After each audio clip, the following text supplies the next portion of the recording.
What's up, everyone, and welcome back once again. So today we will be uh, talking about hyperparameter sweeps with weights and biases. So up to now, I think you have tried to train a machine learning model, and part of that task was to find the best combination of hyperparameters that optimizes your model, such that you're able to get the best accuracy score, or if you're dealing with the F1 score, or if you want to optimize a precision or a recall. So depending on what you're working on, then it's best that you obtain these metrics that guarantee efficiency of your model. Part of that will be adjusting the hyperparameters, and in some way you need an effective method to achieve this function. So there comes weights and biases that I think it's a good tool that you can integrate in your machine learning models to ensure that you're able to get these better metrics for your model. So as you can, this is just a collab that is describing how you are able to integrate this the hyperparameter sweeps in using weights and biases. So I'm just going to take you through what essentially it entails and the necessary steps that you can take when integrating this in your workflows. So you can finding machine learning models that meet your desired metrics, such as accuracy, depending on the metric that you're using, is oftenly a redundant task that takes a multiple of iteration. Also, it might be unclear which hyperparameter combination is good or prefers at any given run. So that's where weights and biases. So we can use weights and biases sweep, so that we are able to create and organize an efficient way to automatically search through a different combination of these hyperparameter values, such as the learning rate, batch size, number of hidden parameters, the optimizer type, and so that we are able to find values that optimize the model based on your desired metric that you want to enhance. So this, again, we are going to use this example where we are going to create a hyperparameter search with weights and biases.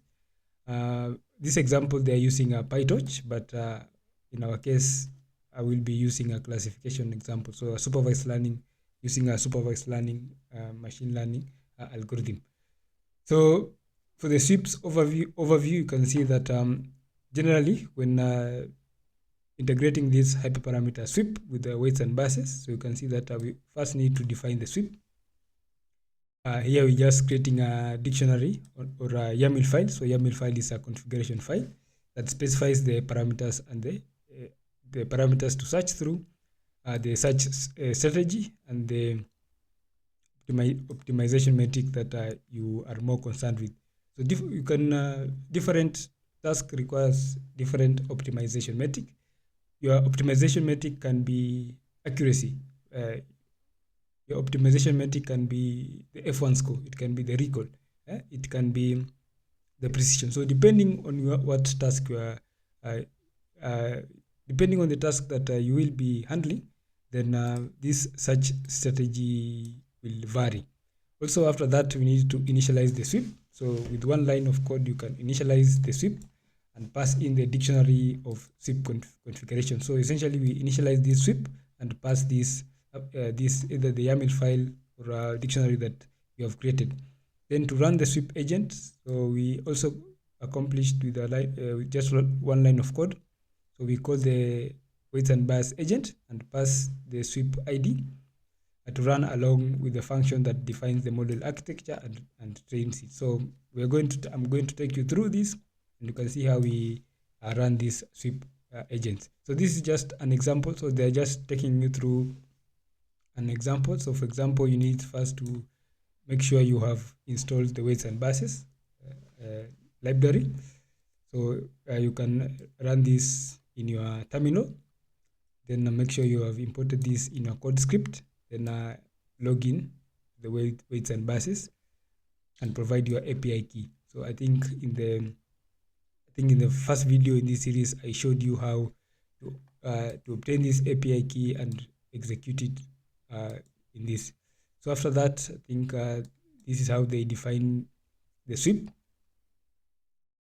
So you can see pick a search method. So search method, it's a random. So there are different ways you can use. So it's either the random technique. You can also use the grid search, or you can use the other tools like the Optuna, SigOpt, HyperOpt for hyperparameter tuning. But for this case, I'll be using a random search. Then after that, specify the metrics. So you can see how they specify the metrics. So what you are optimizing, I think this is the loss. Then the goal is to minimize the loss. Then specify the hyperparameter search through. Now that you have a search method specified in your SIP configuration, specify the hyperparameters you want to search over. To do this, specify one or more hyperparameter names to the parameter key, and specify one or more hyperparameter values for the value key. So you can see parameter dictionary, so optimizer, then the values, then you give a list of that. For the layer size, you can give also, you can see they're just providing a list of different values. This is the I'll say on the good side of random search. So just provide a list of potential values that you think might work for your case, instead of a grid search where you need to try every combination, which is somehow computationally expensive for that case. But for the random search, just it's like doing a probability search, trying different combinations, trying to see which one works best. Then after that, sometimes you want to track hyperparameter. So in this case, add the hyperparameter to your SIP configuration. So sometimes you don't want to maybe track all values. So you create a dictionary and maybe give a list of that values that you don't want to be included in the SIP configuration. Then after that, for a random search, all the values of a parameter are equally likely to be chosen on a given run. Then alternatively, you can specify the name distribution. So if you want uniform or any other that you want, plus its parameters like the mean, minimum, and the maximum, sigma, or normal. Okay, so those are the things that you do in the first step, which is all about defining your sweep. Then after you have defined your sweep, the next step is about initializing the sweep. Once you have defined your search strategy, it's time to set up something to implement it. I think that is the sweep. Weights and biases use a sweep controller to manage sweeps on the cloud or locally across one or more machines. So I think this Google Colab, they will be using a sweep controller managed by weights and bias. I think that's an advantage of weights and bias, because I think when you create this, then they just take this, run this on their servers, and then maybe provide you with the output results, something like that. And after that, you need to define your machine learning code. So I think this year they are using PyTorch, and as I have said, I'll be using a classification example.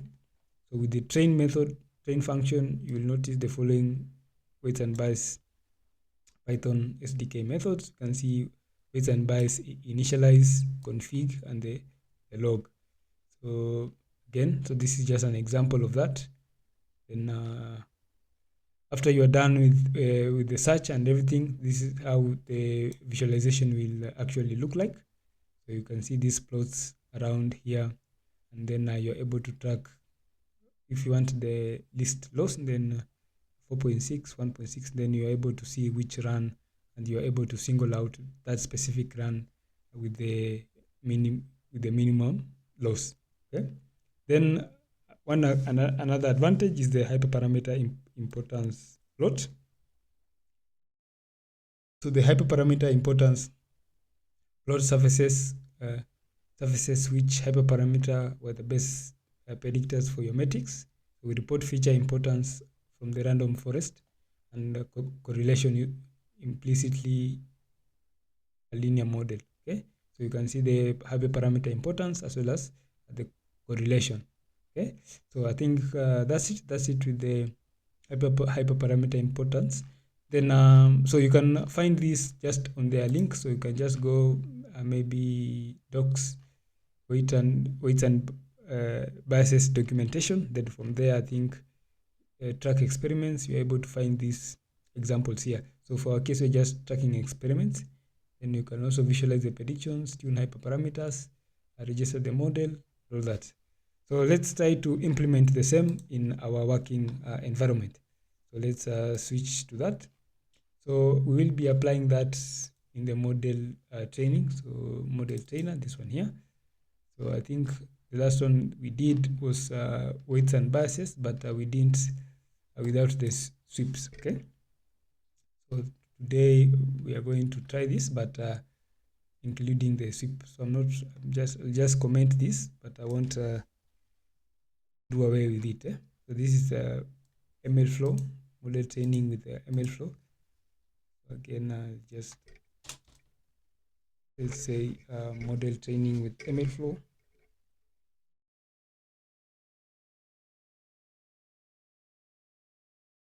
ML flow. Depending on which you will be using, then you can just uncomment this. Then I think you are able to track and find how you can implement this. So today we are going to do one that is weights and biases, model tracking weights and biases without, I think this one is weights and biases without sweep. So this is for the model trainer. So let's do the latest one. So say model trainer with sweeps. So for this, okay, so the first thing, I will be using a configuration file, a YAML file. So I'm going to create a new YAML file. So I'll create a new YAML file and I'll just name it weights and bias.yaml. So let's call it weights and bias. So I'll just create a YAML file for that. And in this YAML file, we are going to specify, so for example, our method. So for the method, we'll be using a random search. Then for the metric, I will be using, so the name that I want to use for the metric, so that will be the name that will be validation F1. So I think that will be the metric itself. So F1 validation. Then the goal is to try to maximize. The goal is to maximize the F1 score. So our metric should be the F1 score. Then we will be trying to maximize that F1 score.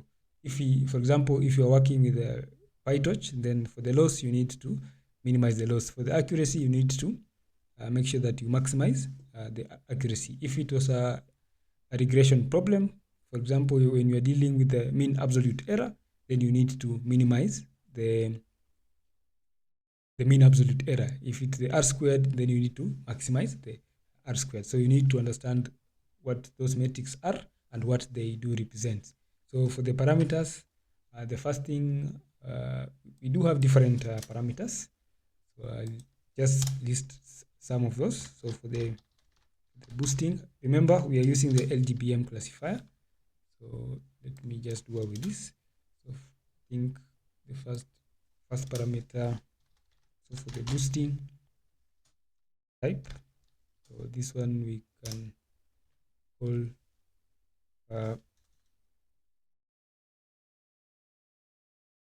so we need first to create this as values. So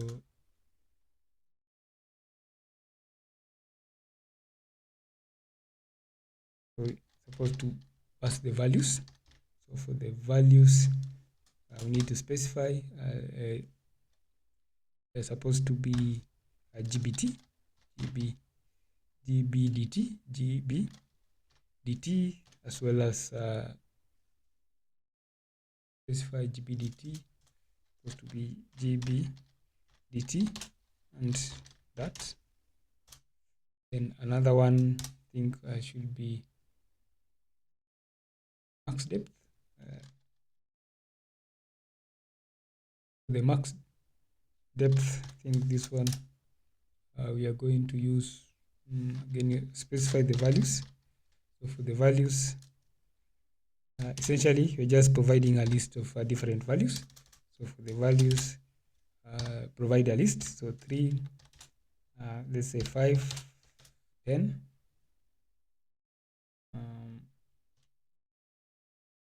Then for the learning rate, so for the learning rate, then we can specify 0. Let's go for 0.01, 0.01, and 0.1. Say 0.1. We can also go for 1. No, let's just do that for the learning rate. Then for the n estimators,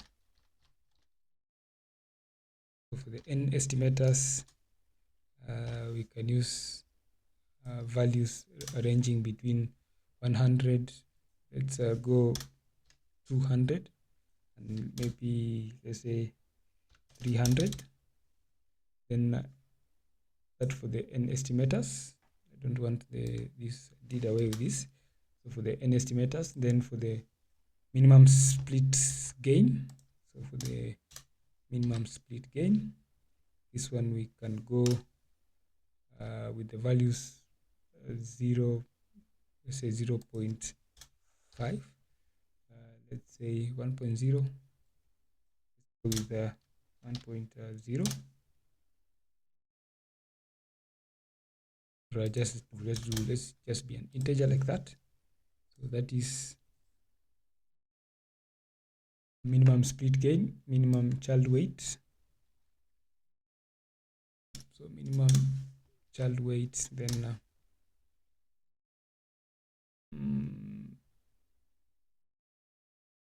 let's be a little bit conservative with this one.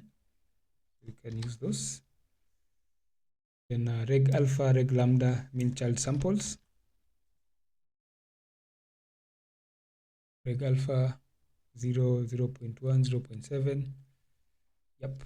So I think maybe let's try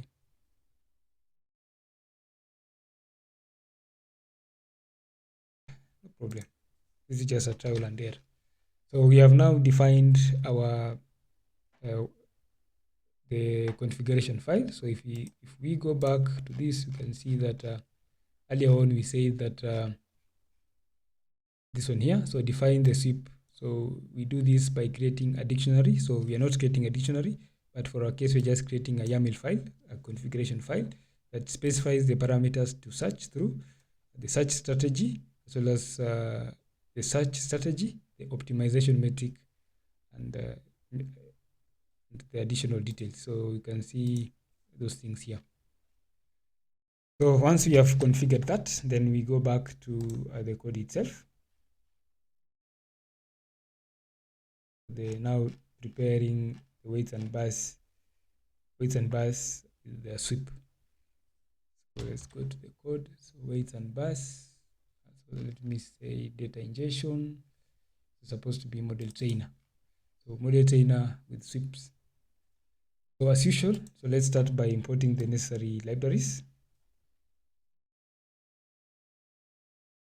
We import the pandas. This one, okay. Then weights and bars. Weights and bars. So imports weight and bars. Then this additional requirement.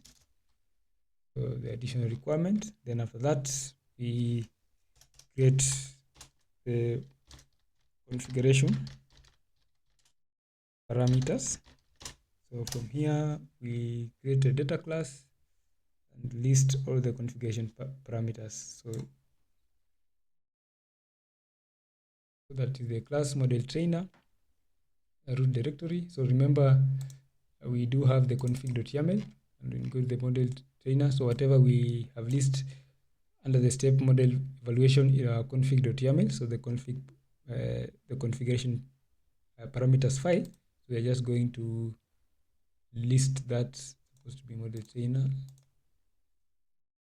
So this one here. So we're just providing a list. So we are listing the root directory, the training data, the validation data, because we're doing hyperparameter search. So we do need the validation data. After for validating each sweep, then the model name. So these are just the hyperparameters that we are provided.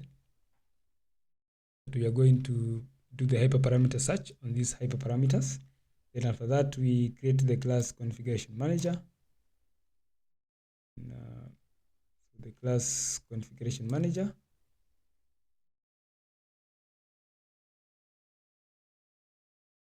So this is the class config manager. Okay, so after that, now we go to the class model trainer. So essentially, so just for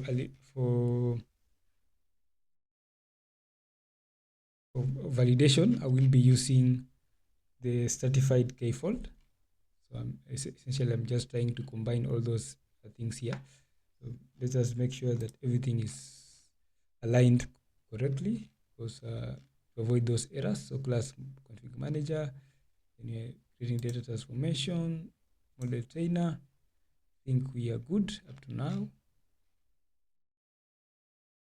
Yep, this one is okay. Plus this one we initialize, then we start the run with weights and bars, and provide the hyperparameters. Then we create the model. Okay, then after that, we need to initialize the certified key fold. So let me just copy everything, then I can start to explain. So for this method, I've tried to make it into twofold. So the first thing is, if you just want, in these machine learning models, maybe you don't want to train your, to find the hyperparameters. Maybe for the first time you have trained your model and everything looks good. So you don't need to train your hyperparameter to find the hyperparameters. So what you need to execute is this code. So up to here, everything will just execute without the hyperparameter search. But now, where the sweep comes in is that we need to update our main block, in such a scenario, such that if we indeed need to do the hyperparameter search, then there is that exception. So let me try to explain you. So essentially, this is our original if block, I think, up to this step. So with this block, you're just going to train your model without doing the hyperparameter sweep. So when you run this code, you're going to get to this place. So trigger, here you are being informed, you have to input a value. So enter train for the model training, or sweep for hyperparameter tuning. So if you just type in the word train, it will just do the training part, and then log your hyperparameters and everything. Nope, log your artifacts and everything without you doing the hyperparameter search. So I've tried to maybe scale this code in such a way that you're able to perform those two scenarios in one sweep.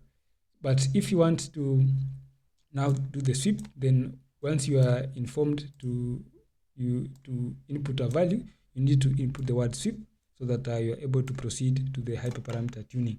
And once you are in the hyperparameter tuning, so for the training, this is what will take place. But if it is sweep, so elif sweep, then sweep configuration. So you are setting up the sweep configuration, and we are passing in our configuration file for the weights and bias. So you'll be passing this file, this data in the weights and bias.yaml file. So under this, then we need to, so the sweep configuration. Then after that, you will be now start the weights and bias sweep. So you need to now start the weights and bias sweep. So you can see the sweep ID. So essentially, you can see the sweep, this one here. You can see that we are including the sweep ID. We prepare this config.yaml file. Then now you can see we have the sweep ID here. Then another thing,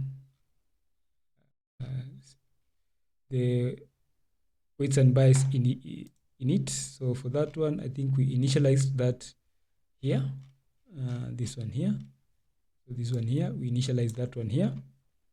Again, you can see that parser sweep configuration with the hyperparameters with the experiment. I think this is the config file that we did prepare. So for that file, I think this one here, so the config file, we are setting the method, the metric that we are going to be concerned with, that's the F1 score. Then our goal or the objective is to maximize that. Then these are the hyperparameters, and for each hyperparameter, we are stating a list of values. And remember, we are using the random search. So I think, so for that one, I think, where is it? Let's say now. So for that case, you can see that this one here. So sweep ID, sweep configuration, config.yaml. So want b config. So that one, the want b config, I think it's coming from here. So this one here. So we are reading that configuration file. Yeah. So then after that, we need to define the function to run each sweep trial. So to define that, we're going to define that. After this, we need to define the function to run each sweep trial. So this is the function that we are creating.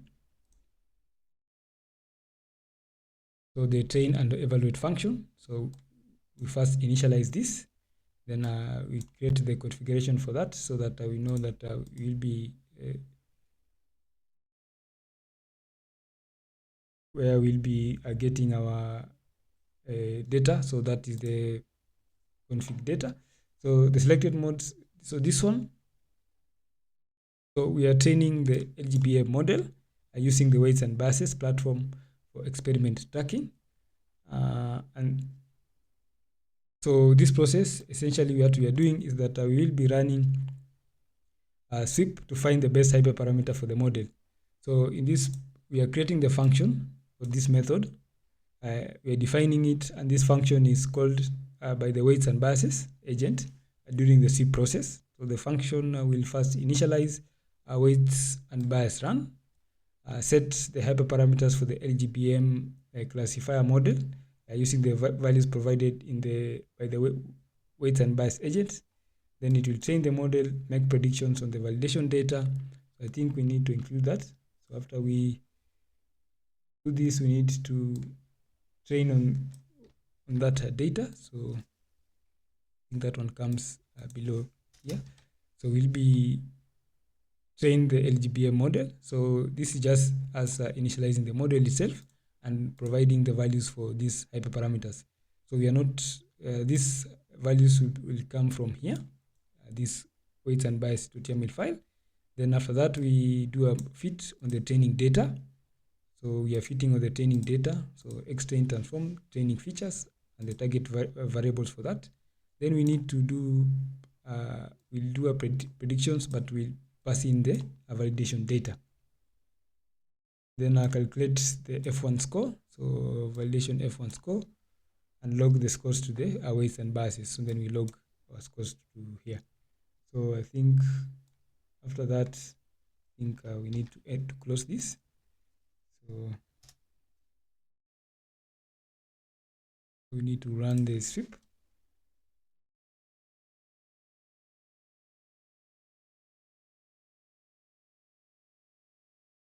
This one should be, yep. Then the else to close this if statement. So this one, the else, then the exception.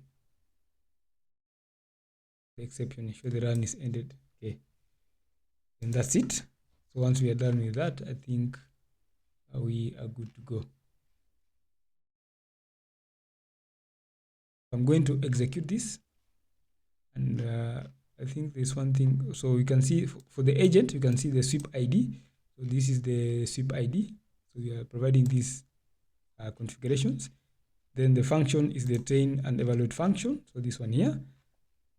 Then we don't want to run this infinitely. So we'll run it for, I think for the first, let's do the first 35, yeah? The first 35. So the count should be the first 35 because we are running a random search. So I think that's it. The next thing is just to execute this. I just go to my terminal and Python, and then pass this file. You have saved everything. Config.yaml. Make sure that everything is to avoid raising an error. Then after this, enter. So this is going to run, and after we are successful, we just go to the weights and biases. Then from here, we'll be able to visualize those experiments. Okay, I think let's just go to my workspace. Then from here, we'll be able, so that will be under the sweeps. Yeah. So for the sweeps, when that is complete, under the sweeps, you will see those instructions here. So these are some of the ones that I did earlier on, but let's wait for this one. When we enter the sweep, we can see that the process is starting. You can see that weights and bias, this one here, create a sweep ID, then sweep URL. Then I think this is just something like a login information. You can see that the agent, starting sweep agent, entity is none. Project name, you can see that we did none either way, but I think we did provide. Then the count, you can see 35. So it's going to do this 35 times, something like that. So you can see that I think this is the first one. This is the first one. So I think sync run iconic sweep 1. Then going to do more of this. Yep, I think now we have reached the end of the sweep. So you can see view run. This is the glowing sweep. I think this is the run 35. So if you go back, you can see we have many runs. This is stoic sweep 34. So you can go 32, 33, 31, all the way until the first sweep. But I do think that now everything is done and dusted, that we have successfully did the 35 sweeps, and from this we hope to find the best the best run. Okay, so let's go to the weights and bias. Then from here, under the sweep, so customer churn sweeps, then from here I do expect to find the latest one. Let's just refresh this page. Then from here, I think we'll see the latest one, I think with the 35 runs. So the random search, so it has done the random search 35 times. And of course, from 35 times, we do expect to find the best run and the least run. So you can see these two, I did them sometimes back. So the one that we are focusing on is this one here. So you can see 34 minutes ago, the run count is 35. Okay, so I'm just going to click on this to open it up. Then I'll try to visualize and see the runs. So you can see this is chart number 1. So you can see the different runs. Then you can see this is the validation F1. So this was the metric that we were essentially tracking. So this one here, validation F1. From this graph, you can see I think these are the different runs. So you can see that most of the runs were above 90%. So these are the other runs. You can see one about the F1 score was about 0.2, 0.2, 0.2. So these dots on this chart just represent the different runs and the validation F1 score. So most of the runs we had a validation F1 score of about 0.9. Okay. On this chart, you can see the parameter importance. So you can see the most important parameter, I think, was the learning rate. So you can see it had a 0.5% correlation. Reg alpha, it had a correlation of 0.4, but on the opposite side. So I think as validation F1 score increases, you can see that we expect that the reg alpha to decrease. So it's opposite correlation, but it's a high correlation. You can see the number of estimators, 0.07. Again, as the number of estimators increases, so does the validation F1 score increases. So they do have a negative correlation. One good thing with the weights and biases is you can see this chart here, and from here you can see how the different runs were performing. So this is the validation F1. So this is the score of 1, which we aspire to reach. So the higher F1 score, we expect to maximize the F1 score. But as you go down, you can see this one 0.2. So we don't expect the F1 score. So if the F1 score is as low as this, we certainly maybe the accuracy should be lower. The recall, the precision again will be lower, but we don't want to use those values. So you can also try to sort these values. So for example, if I just want to display values of about 0.9, so you can just search those. So you can see we are doing something. We are removing the values with the less than I think 0.9 validation F1 score. So you can just remain with this. So if you are remaining with the values of 0.9, then the most appropriate thing that you need to do is to check for the patterns.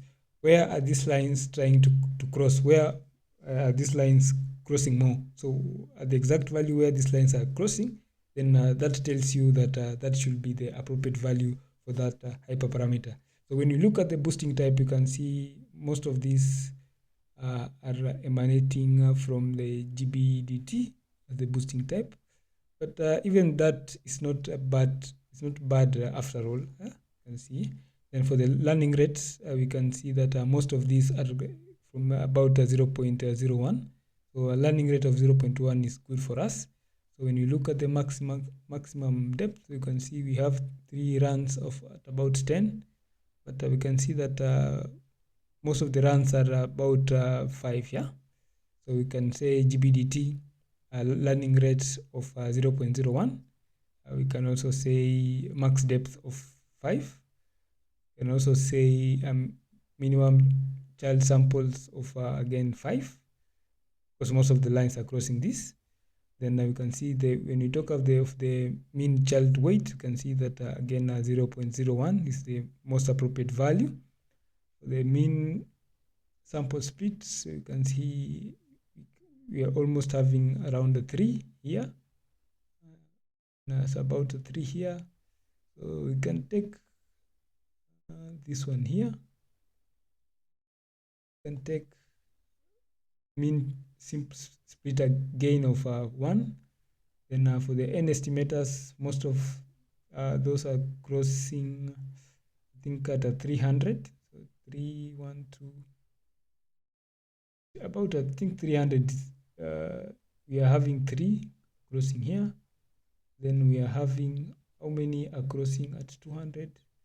Again, it's about this one, about 3. So 200, 300. So let's go with 200 for the n estimators. For the reg alpha, I think 1, 2, 3, 1, 2. I think most of crossing at about 0.1. Then for the reg lambda, we can go with I think this one here, reg alpha, reg lambda of about 0.7. So that's how you can run your hyperparameter sweep. Then this is how you can find the best hyperparameters that generate the best score. So if we just want, maybe we can do away with this. Let's just try up to this point here. Then now you can see that if you select again for the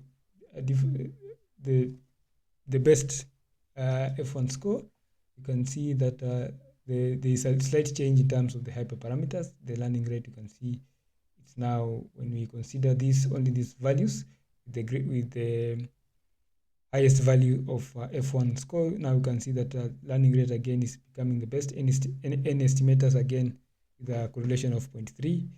Mean split again becomes again higher correlation, but with the inverse direction. Okay, so again that's it. So that's how you can accommodate that. So you select, look at the patterns, select the value at which most of these lines are crossing, and then when you are done with that, you can go back to your params.yaml. So this one here, params.yaml file, this one here, try to change all these values. So for example, we saw that the learning rate should be 0.01. So let's change the learning rate to be 0.01. That one is the same. We saw that the max depth should be 5.0. I think most of the lines are crossing here. So max depth should be 5. So max depth should be 5. Then when we look at mean child samples, so let's take again 5.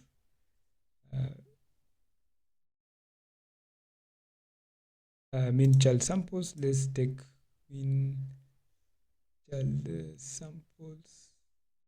This one here, we should take 5. Yeah, this is the mean child samples. Yeah, so when we look at the mean weight, again should be this value here.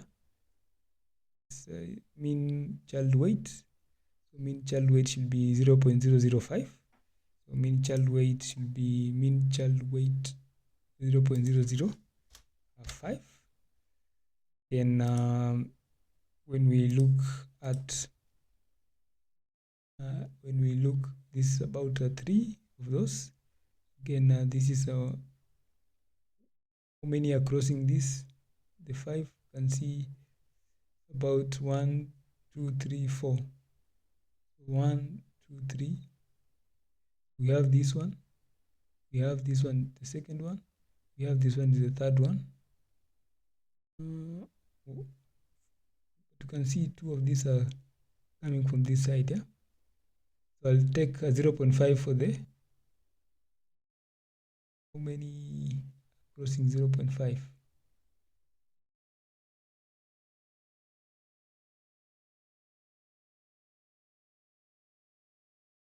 And see, we have 1, 2, 3, 4. So mean split gain, let's use 4. Mean split gain, yes, use 4. So we can see that supposed to be 0. Not 4, supposed to be 0.4. Anyway, so you can do the same for the rest. And so once you are done with that, again, you can run, you can, let me open a new terminal. So you can run this again. So again, say Python. And now what to just do, save this, or let's try to just use all of those. Then now you can see that the 1, 2, 3, 4. So for the n estimators is about 200. So n estimators, let's increase that to 200. Then for the reg alpha, 1, 2, 3, 1, 2, 3, 1, 2. Reg alpha, should we use 0? Let's use 0 because we have this one. 2, 3, 4. 1, 2, 3. So let's reg alpha, let's use 0. Yeah, just be 0. For the reg alpha, reg lambda, let's use I think we have 1, 2, 3. Again 0, no problem. Yeah, so I think this one we are good. So I'm just going to save this and again execute this file. Container, relative path. So remember, we have already done the hyperparameter sweep, so I'm not going to do the hyperparameter sweep again. So we're just going to train the model now with the updated new hyperparameters. So I'm just going to run that again. So for this, I'm going to execute this. So from here, we are just going to run this. So again, remember when you are asked, we will be asked for the input. So for the input here, this one here, so the trigger will be asked for this input. So instead of the sweep, because we have already done a hyperparameter sweep, we have selected the best hyperparameters. So the next thing is just to do the model training with the updated hyperparameters. So when we ask to enter the value, we just enter the value train to just train the model with the updated hyperparameters. No need of the sweep. You can see now, instead of this, we just input train. So we won't need to go the hyperparameter. We won't need to go the hyperparameter route. So initially, when we did our first training, these are the results that we did get. So currently, I'm running the second training with the updated. This is the second training with the updated. So when this completes, it will be the second training with the updated hyperparameters. So once that is done, we are going to compare the second training with the first training and try to figure out which one is better. So, okay, I think we are good to go. I think we are now good to go. So after setting up our hyperparameter and did a search, we were able to run the training process. And in that training process, we are able to achieve or get, let's say, some data on that. So for that process, we were able to create a new run, let's say the Honest Cosmos 197. And this run is utilizing the new hyperparameters that we were able to the new hyperparameter values that we are able to recreate after doing the hyperparameter sweep. So from the sweep, we were able to get the best hyperparameters, and those hyperparameters we were able to feed in our params.yaml using those hyperparameters. And after that, we were able to retrain the model itself using the new hyperparameters. And you can now see the process is complete. You can see the run history, the run summary, and you can now see this is the new run that we have created. So let's go to our hyperparameter. You can see we do have the new run. I think it's the Honest Cosmos 197. I do expect it's Honest Cosmos 197. That is the new run. And from the new run, you can see this. So I've just refreshed the page so that we are able to visualize that run. So with the new run comes a new additional to the chart. So from here, you can see this is the Honest Cosmos 197. This is the training example 1. So this is the training example 1, Honest Cosmos. So you can now see the average F1 score. This is about 0.914. This one is about 0.913. So there's a slight difference in that. Just a small difference, 0.914 and 917, 0.03, something like that. You can see that the Honest Cosmos, this is the the evaluation of the fold, the F1 score for the different folds. So you can see 0.2. So when you look at the first fold, the first training example had the best. The second training example had the 9.2, 9.1. You can see the second fold, it it performed better in the second fold, so the second training. Then I think it decreased thereafter until the last fold, but for the training you can see it performed better. Okay, so I think now you have a clue and an understanding how you can run the hyperparameter sweep. Then after that, modify your hyperparameters. Then after that, run another training example with the new hyperparameters if you did get an improvement in the metric that you are tracking. So that's it. That's the end of this video. So in this we were talking about the hyperparameter sweep. So we were able to implement that in our code. We were able to successfully do the hyperparameter sweep. We were able to get the best hyperparameters. We were able to load those new values into the params, our configuration file to handling the training with the new hyperparameters. And these are the results that we did get. So I think we were able to achieve the goal for today. Once again, I'm very grateful for you finding time to watch these videos. Subscribe to the channel if you haven't. Like this video on your way out, and let's meet in the next session where we discuss something new. That's it from my side. See you in the next one. Have a nice time. Bye bye.